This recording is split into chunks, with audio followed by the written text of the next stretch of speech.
Oi, eu sou Fernando Oliveira, esse daqui é o Defesa Física e hoje eu vou fazer um vídeo resolvendo questões sobre análise vetorial, sobre vetores em geral, resolvendo 4 questões onde uma é mais difícil do que a outra. As questões que eu pego são do livro Tópicos de 2012, aqui no caso é o primeiro volume falando sobre mecânica, e as questões que eu vou falando vai estar aí na tela a foto delas com o respectivo número da questão que podem ser achadas no livro baseadas no capítulo referente ao assunto que eu estou dando. Vou começar com a primeira questão, que é a número 9 do livro, que ela fala aqui. É da Universidade Federal do Rio Grande do Norte, e ela só pede qual o módulo da resultante das forças coplanares M, N, P e Q aplicadas ao ponto O, como se mostra na figura abaixo. A ideia de força coplanar, ela só está falando que elas pertencem ao mesmo plano.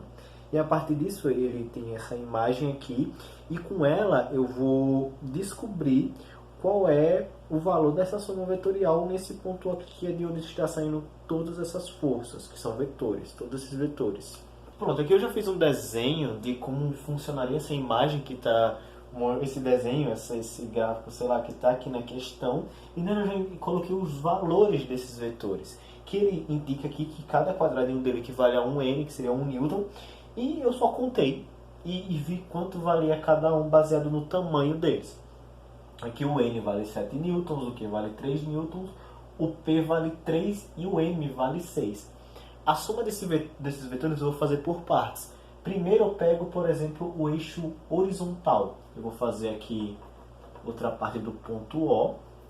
E esse eixo horizontal, se eu, por exemplo, dizer que para esse lado é positivo, eu vou dizer também que para cima é positivo. Então, o 7N vai ser positivo e o 3N vai ser negativo. Então, essa soma vai ser basicamente a subtração. E 7 menos 3 vai dar 4. Então, aqui eu vou ter um resultante, um vetor resultante, vou botar aqui o vetor X, na horizontal, que é 4 newtons para a direita. E aqui em cima eu vou ter 6 newtons para cima e 3 newtons para baixo. Aquela mesma ideia. Se para cima é positivo, então para baixo é negativo. Eu vou ter aqui um vetor, que era para ser reto, imagina que é reto, que vai ser 3 newtons. Os tamanhos não estão muito congruentes. Eu vou arrumar um pouquinho. O 3 newtons é maior do que o 4 newtons. Vou tirar esse ozinho aqui. Mas ó, vamos lá. 3 newtons. Tá bom, viu a minha escrita? 3 newtons. Pronto, tem aqui um vetor de 4 newtons e um vetor de 3 newtons. Agora, como é que eu faria essa soma? Agora é geometria, porque vamos pela lógica. Aqui, no caso, vai ser um vetor em Y. Vamos pela lógica. Se eu tiver uma coisa puxando para cá e uma coisa puxando para cá, o resultado vai ser essa coisa se movimentar nessa direção. Correto? Espero que esteja correto. Mas é isso daí mesmo. Ele vai estar dando nessa direção.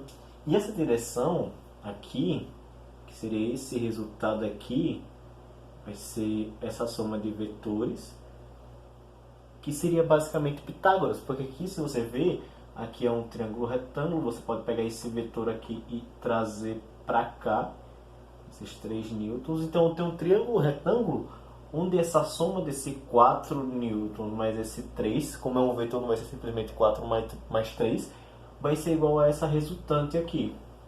Aí eu faço Pitágoras. A resultante ao quadrado vai ser igual a 4 ao quadrado mais 3 ao quadrado. Eu boto aqui. Resultante vai ser igual a 16... Cara, daqui era a opção 16. Raiz de 16 mais 9, raiz de 25, 5 newtons. Aqui temos o resultado da questão, que é exatamente 5 newtons, 5N, o vetor que equivale a isso nessa direção aqui, que foi indicada, que é o que a soma nos deu. Agora vamos para a questão número 23, que é basicamente também soma e subtração de vetores, basicamente soma e a subtração vem com um módulo diferente.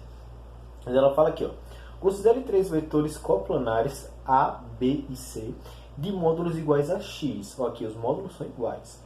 E com origens coincidentes no ponto O. Calcule o módulo do vetor resultante da soma de A mais B mais C nos dois casos esquematizados abaixo. Pronto, eu esquematizei aqui os dois e eu vou começar a fazer essa soma de forma tranquila. Na primeira fica até simples. A primeira coisa que ele fala é que, não a primeira coisa, mas ele diz que os valores dos módulos são iguais, basicamente. Todos valem x. Então aqui eu tenho um x, aqui eu tenho um x e aqui eu tenho um x. Se eu atribuo que para cima é positivo, a soma aqui, A mais B mais C, vai ser exatamente igual a x positivo mais outro x positivo menos x. São valores iguais, eles aqui só estão em sentidos opostos, mas na mesma direção, correto? Então aqui eu vou ter esse x corta com esse x, x. A soma da letra A é simplesmente x. Agora na letra B, tem algo um pouco mais complexo, porque você está vendo essa situação que ele está totalmente tonto, está totalmente estranho. Pode-se fazer de várias maneiras, eu vou utilizar, simplesmente dá para você fazer um polígono aqui e achar um resultado. Mas eu vou utilizar o que a questão deu, que foi, ela deu o cosseno de 120 graus, que era menos 1 sobre 2. Então eu posso simplesmente fazer aqui, até é bom para mostrar essa lei, que eu tenho o cosseno, eu tenho o C aqui. Aqui eu tenho um ângulo de 120 graus. Eu tenho o B, que seria x, eu tenho aqui o A, que seria x, eu vou ter a resultante desse A mais B, que seria essa resultante. E para ficar mais fácil, posso fazer que A mais B mais C vai ser A mais B, que é essa resultante, então vai ser a resultante, mais o C, que depois transformado em módulo vai ser um menos o outro. Mas vamos descobrir primeiro quem é esse R. E esse R aqui, ele vai ser dado pela lei dos cossenos, com esse ângulo que está sendo formado aqui entre eles, a lei dos cossenos, utilizando uma soma. Então eu vou botar aqui R, deixa eu botar mais para a esquerda, porque essa conta vai ser um pouco longa. R vai ser igual, eu boto já aqui a raiz, aqui é x e aqui é x, né? Então eu boto x quadrado mais x quadrado menos, devia ser mais, só que eu vou colocar menos porque o cosseno de 120 é menos 1 sobre 2, então eu não preciso colocar o sinal lá na frente. Então eu vou colocar 2, menos 2 vezes x quadrado, aí vezes 1 sobre 2. Esse vai ser o esquema. Corto esse com esse, eu vou ter raiz quadrada de x quadrado mais x quadrado menos x quadrado. Corta esse com esse. O resultante aqui, a resultante vai ser x, porque eu vou ter sobrado só x ao quadrado e a raiz quadrada de x ao quadrado é x. Então daí, esse daqui vai ser x, subindo vai ser x. A soma, a resultante mais c, vai ser igual a x menos x, porque tem um x para cima e tem um x para baixo. Tem um x positivo e tem um x negativo. Isso daqui vai ser igual a zero. E tem várias maneiras que você pode fazer isso. Dá para pular esse C e colocar aqui descendo e botar o A aqui. Você vê que é um polígono que se fecha, então o resultado é zero. Vai de cada estratégia. Eu peguei essa daqui que eu utilizo na lei dos cossenos, que é um pouco mais longa, mas já dá para explicar a matemática dela. Agora vamos para a questão 37. Uma antena transmissora de TV de comprimento igual a 32 metros é mantida em equilíbrio na posição vertical devido a um sistema de cabos de aço que conectam sua extremidade superior ao solo. Na figura está representado apenas o cabo AB de comprimento igual a 40 metros. Sabendo que a força F que o cabo AB exerce sobre a antena tem intensidade 2 vezes 10 a 3 newtons, determina a intensidade da componente horizontal e vertical de F. Pronto, aqui eu já fiz o desenho pronto do que a gente tem de informação e do que a gente vai precisar. Eu tenho aqui um triângulo, retângulo, porque aqui o ângulo é 90 graus entre o chão e a antena. A antena tem uma altura de 32 metros e a distância do cabo, o tamanho do cabo é 40 metros, como foi dito. Ele disse que a força é 2 vezes 10 a 3 newtons e ela está apontando para cá. E está nos pedindo a força horizontal, a força em x, e a força vertical, a força em y. E é isso que eu vou fazer. Eu tenho um ângulo aqui θ, eu tenho aqui um triângulo semelhante um com o outro, porque eu tenho 90 graus, 90 graus. Tenho um ângulo alfa, que serve para os dois. Consequentemente, esse ângulo θ vai ser igual a esse ângulo. É um triângulo semelhante. Só que, o que a gente precisa? Para descobrir o força em x e a força em y, por exemplo, eu tenho esse ângulo θ, eu posso descobrir com trigonometria, como se fosse um triângulo normal, em que o seno de θ vai ser igual ao cateto oposto, força em y, sobre a hipotenusa, que é a força. E o cosseno de θ vai ser exatamente igual ao cateto adjacente, força em x, sobre a hipotenusa, a força. E eu tenho que descobrir qual é o seno do ângulo, o cosseno dele, porque eu já tenho a força. E eu só vou ter a incógnita, nesse caso aqui, a força em y, e nesse caso aqui, a força em x, que é o que o problema está pedindo. Agora, como é que eu vou descobrir qual o cosseno ou o seno desse ângulo? Usando o triângulo maior, usando os dados que ele deu do tamanho da corda e usando os dados que ele deu da altura do negócio. Só que eu precisaria descobrir qual é o tamanho aqui na horizontal. Só que, se você der uma observada bem, isso daqui é praticamente um triângulo pitagórico. Um triângulo pitagórico é aquele que é formado por um 3, 4, 5 e sempre vai ter múltiplos dele. Como é que você observa isso? Se eu dividir isso daqui por 8, eu vou ter 5. Se eu dividir 32 por 8, eu vou ter 4. Se eu multiplicar um valor por 8, se eu multiplicar 3, que seria aqui 3 por 8, seria essa mesma coisa que eu estou fazendo aqui ao contrário, 5 por 8, 4 por 8, 3 por 8, eu vou ter 24. Vou ter 24 metros. Mas, como é um triângulo pitagórico, eu vou ter um ângulo que eu posso usar só o 4, o 3 e o 5. Porque se eu for fazer as relações de seno e cosseno, eu vou ter que dividir, eu vou ter que simplificar e vai dar o mesmo resultado. Eu vou mostrar aqui. O seno desse ângulo vai ser igual ao cateto oposto 32 sobre 40. Se eu divido 32 por 8 e 40 por 8, aí eu vou ter 4. Aquele θ. O cosseno dele, mesma coisa, pô. Pego aqui 3 sobre 5, porque se eu pegasse 24 e 40, eu iria dividir por 8 para simplificar e eu ia ter 3 sobre 5. Então agora que eu sei o valor do seno e do cosseno, é só descobrir o resultado aqui. Eu já tenho as contas, eu já tenho a conta pronta para o que eu vou fazer. Então, a força em x vai ser igual a força vezes o seno de θ, que é igual a 2 vezes 10 a 3 multiplicado por seno é 4 sobre 5. Eu vou ter aqui 4 vezes 2 dá 8 vezes 10 a 3 sobre 5. 8 dividido por 5 vai ser 1,6 vezes 10 a 3 newtons. Que seria a mesma coisa que 1.600 newtons. Porque eu tenho aqui, passo 3 vírgulas. Aí eu teria 1.600 newtons na vertical. Aqui é um y, porque eu faço meus y parecendo um x. E agora com cosseno a mesma coisa. O força de x vai ser igual a 2 vezes 10 a 3, que é a força vezes o cosseno, que é 3 sobre 5. Aí eu vou ter 6 vezes 10 a 3 sobre 5. Eu vou ter 1,2 vezes 10 a 3, que vai ser 1.200 newtons. E se você fizer o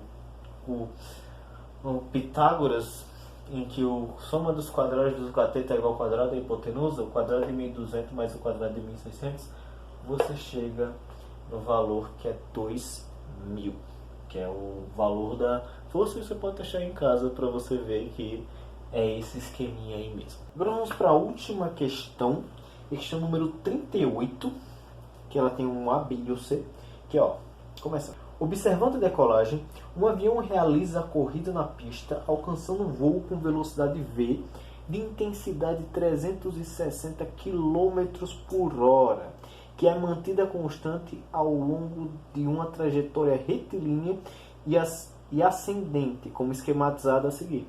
O Sol está a pino e a sombra do avião é projetada sobre o solo plano e horizontal. Determine a intensidade da velocidade com que a sombra do avião percorre o solo, o intervalo de tempo gasto pelo avião para atingir a altura de 480 metros e a distância percorrida pelo avião desde o instante em que ele alça voo até o instante que ele atinge a altura de 480 metros. Pronto, eu já fiz aqui o que eu precisava fazer, só faltava no caso a velocidade do avião, que é 360 km por hora. Perfeito. Tenho aqui a velocidade do avião, tudo tranquilamente, e tenho a situação, imagina que isso aqui é o avião, isso aqui é o avião que está subindo. Ele simplesmente fala que alguns dados, o Sol está a pino, quer dizer que o Sol está exatamente em cima dele, então a sombra vai ser exatamente vertical, que ele vai projetar. Ele está em movimento ascendente, ele está subindo e a velocidade dele é 360 km por hora. Vamos resolver cada uma das alternativas. Vamos lá, na primeira ele pede a intensidade da velocidade que a sombra do avião percorre o solo. A velocidade do avião é um vetor. Ela sobe com a velocidade de 360 km por hora. A velocidade, a sombra, a velocidade dela na horizontal é literalmente a velocidade do avião na horizontal. É como se o vetor da velocidade fosse aberto aqui e a velocidade no eixo X vai ser o valor da velocidade da sombra, porque quando ele vai subindo, a sombra vai na direita, como se fosse essa abertura do vetor, e ela é mais lenta do que o avião, ela vai percorrer menos distância do que ele, se você for analisar cada momento. Então, a velocidade da sombra vai ser basicamente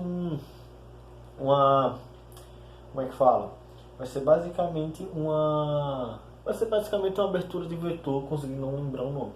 Mas eu tenho aqui ele, e como é que eu poderia descobrir esse vetor? Eu teria um ângulo aqui. É como aquela trigonometria que a gente fez na outra questão. E como é que eu sei qual é esse ângulo? Eu sei que a velocidade de x vai ser o cosseno do ângulo vezes a velocidade. Porque aquele negócio, cosseno é cateto adjacente sobre a hipotenusa. Eu só fiz mais rápido.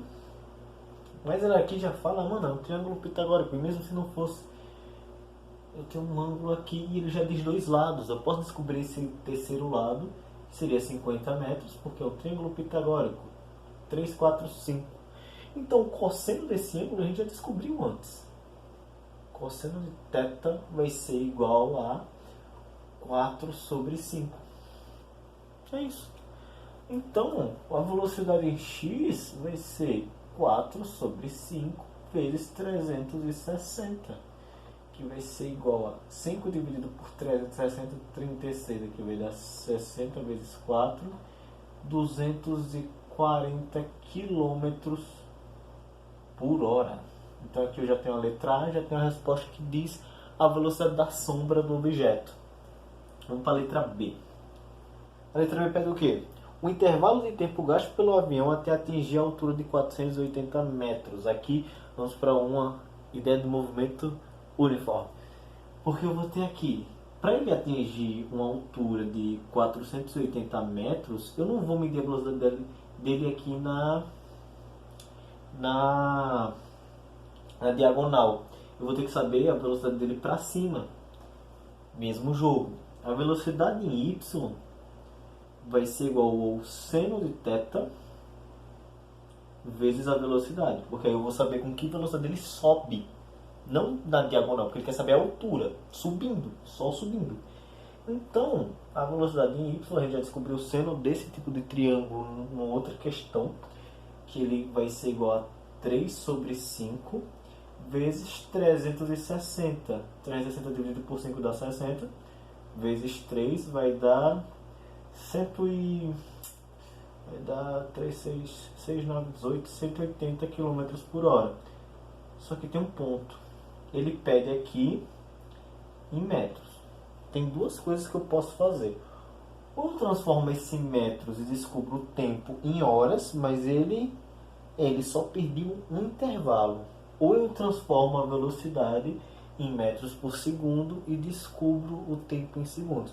Mas eu vou transformar isso daqui, transformar em quilômetros, eu vou ter que 480 vezes 10 a menos 3 quilômetros, lembrando que o K é 10 a 3. Então é como se eu estivesse anulando esses dois, sabe? Por isso que eu boto o K e boto 10 a menos 3. Então eu vou dizer que isso aqui é 480 vezes 10 a menos 3 quilômetros. E eu quero saber quanto tempo ele demora para conseguir subir tudo isso. Vamos lá. A variação, ó, velocidade média, ou velocidade, bota essa velocidade, a velocidade é constante, vai ser a distância sobre a variação do tempo. A variação do tempo vai ser igual a altura 480 vezes 10 a menos 3 dividido por 180. Corta esse com esse. 48 dividido por 18. Eu posso dividir isso aqui por 2, eu posso dividir por 4. Não, posso dividir por 2, eu posso dividir por 3. Vou dividir por 3. Eu tenho aqui 4 por 3 dá 1. Sobra 1, 18 dá 6. Dá 6, 16 e aqui 18 por 3 dá 6. Vezes 10 a menos 3.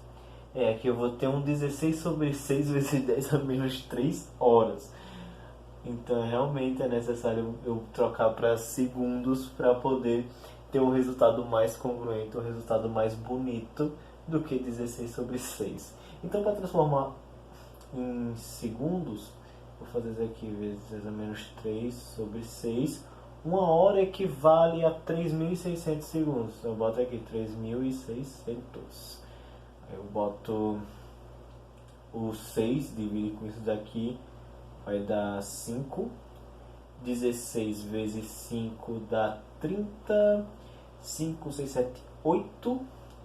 Vai dar 80. Eu tenho 2 zeros, 0, 0. Vezes 10 a menos 3. Só que esse 10 a menos 3, corta com esses 3 zeros, vai dar 8 segundos. Estou escrevendo tudo mesmo. Segundos. Então vamos para a última letra. Eu vou apagar isso daqui para finalizar a letra C, porque tá muito, quase não quero me abaixar muito para fazer. Então vamos lá, vou apagar isso daqui. Vamos lá para a letra C. Para finalizar aqui, o vídeo já deve estar um pouco longo. A distância percorrida do avião pelo instante que ele alça voo até atingir a altura de 480 metros. E eu vou precisar da resposta que eu apaguei, mas o tempo é 8 segundos. E ele quer saber qual a distância que ele percorre agora na diagonal mesmo, do quando ele percorre 8 segundos, sendo que a velocidade dele 360 km por hora. Só que vou transformar em metros por segundo já. Eu pego 360 e divido por 3,6. É aquele fator multiplicativo. Então bota aqui, vai ser 3.600 sobre 36. Vai ser igual aqui, dá 100 metros por segundo. 100 metros por segundo, que eu posso dizer que a distância vai ser 100 vezes 8 segundos, 100 metros vezes 8 metros por segundo vezes 8 segundos, 4 segundos por segundo dá 800 metros. E essa é a resposta da letra C. Espero realmente que tenha ficado entendível, que quem assistiu tenha gostado e que, se você quiser, compartilhe com alguém que você acha que vai entender com esse tipo de explicação que eu faço. Eu realmente espero que você tenha entendido isso, porque algumas horas eu me atrapalhei um pouco. Mas é isso daí. Se gostou, deixa seu like, se inscreve no canal, compartilha quem você quiser. Eu espero muito ter ajudado. Muito obrigado e tchau!